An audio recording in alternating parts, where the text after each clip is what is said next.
ที่นำมาเสียงไทยครับผมว่าเป็นจะได้นะครับสิพี่น้องไปเบิ่งนะครับใครมานำมาเสียงไทยคู่ตามาเลยครับตอนฤดูกาลงามบ่งามบ่พูดเบิ่งพูดนี่นะครับพอแต่เสียงเลี้ยวนะครับก็สิให้พ่อใหญ่ตักกว้านพ่อใหญ่ผู้อาวุโสเพิ่นเบิ่งไข่พ่อใหญ่เบิ่งไข่พ่อนะเบิ่งให้เนี่ย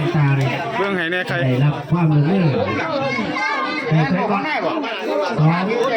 ของผมนี่ครับใครผมให้พ่อใหญ่เบิ่งให้เบิ่งได้พ่อใหญ่เชียงไทยงามนี่คือ2050พ่อใหญ่เพิ่นว่างามอยู่ครับใครเป็นนี่ผมก็สิถ้ามีผมก็สิร้องคือกันล่ะงานตัวนะครับนี่งานตัวนี่ตำรวจน้อยสุดยอดร้อยตำรวจโทจะไปจับของไฟเลยอย่าเพิ่งไปจับของไฟเลย